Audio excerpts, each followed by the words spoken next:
In this video, we're going to look at graphing exponential functions like y equals 2 to the x.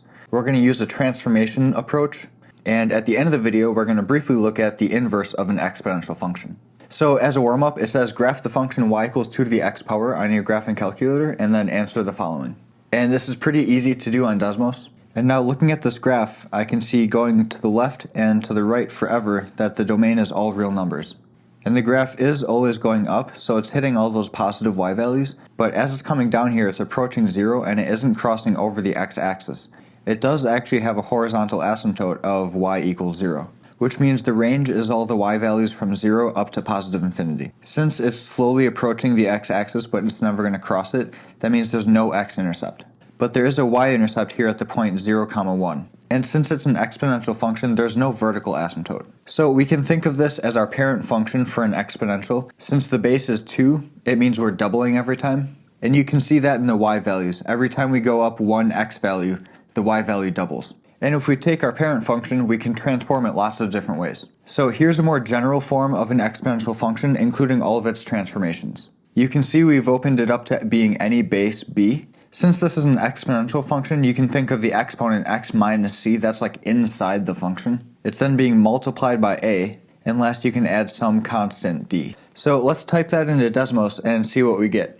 So the first thing is b can't be 1, because if b is 1, this is just 1 to some power, and 1 to any power, no matter what that is, it doesn't change it. So that's why this is just a horizontal line. And it's at 2 because it's also plus d here, and d is 1, so 1 plus 1 is 2.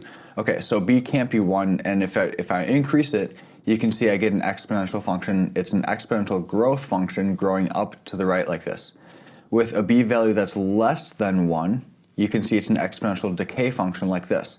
Now when b becomes 0, it just kind of glitches, and then when b is negative, this doesn't really make any kind of sense. So I'm going to change this so b just goes from 0 to, let's just say, 10. And as long as I just skip over that value of 1, we're good, and we get an exponential growth or an exponential decay function. All right, let's look at what a does. So let's just say b is 2, like it was in the first example. Okay, so we have a growth function like this. Let's just change the a value. So as a increases, you can see it's stretching it vertically. You can think of this as like a piece of string, and I'm pulling it straight up. So it's being stretched vertically like this. If a becomes negative, it goes down like this. If a was 0, it just zeroes everything out, and again you get a horizontal line. So that's kind of a dumb case. But if a is negative, you get an exponential function like this. Usually it's positive, and we have a function like this. All right, let's see what c does. So we have x minus c that's inside the function. So as I increase the c value, you can see how the graph is moving to the right, and when I decrease it, it's going to the left.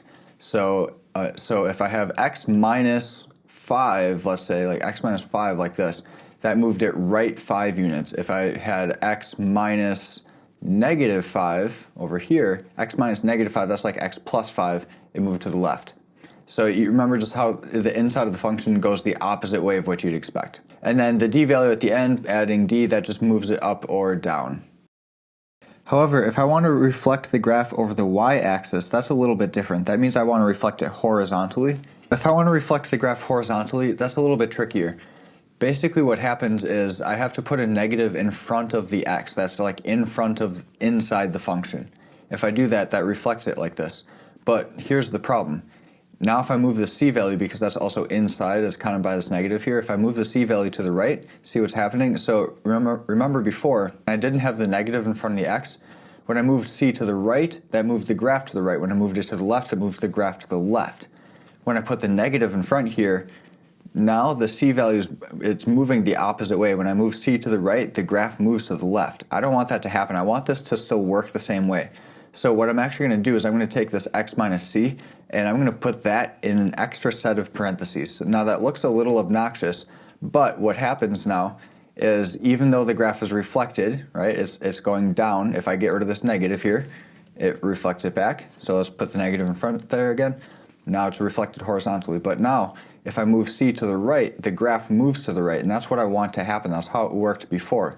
So now it's still working the same way as it did before. So when I reflect a graph horizontally, I want the negative to be in front of like an extra set of parentheses. If there's no plus or minus c here, that doesn't really matter. But if you're moving the graph horizontally with a c value like that, you do want to have a negative in front of an extra set of parentheses. Basically, it's factored out of both of those input values. So here we have a couple example questions getting at transformations of this exponential function. The first one says, what's the new function if y equals 2 to the x is shifted to the left 3 units? So remember, if I want to go to the left 3, I want to add 3 inside the function. And the inside of the function is inside the exponent. So this is going to be y equals 2 to the x plus 3 power. If I want to move it down 4, I'm just going to subtract 4 outside. So that would be y equals 2 to the x minus 4. And you can see the difference how the x plus 3 is in the superscript here, and the minus 4 is a big number just like the 2 is. If I want to reflect it over the x-axis, that's like reflecting it upside down. That means I want to put a negative in front of it, and then after that I have to shift it 2 units to the right. Remember, going to the right means subtracting 2. And I want to do that inside the function. So that one would be y equals negative 2 to the x minus 2. And the last one actually gives us the function, and we have to list all the transformations. So let's start on the inside. We have x minus 4.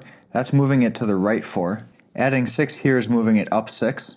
The fact that the base is 2 isn't a transformation, but I think it's worth noting that that means this function is doubling every time. And this negative in front is flipping it upside down, which we'll call a vertical reflection. So now that we've taken a look at a couple different exponential functions, let's think about what the inverse of y equals 2 to the x might be. So before we mess around with the equation too much, let's just take a look at the graph.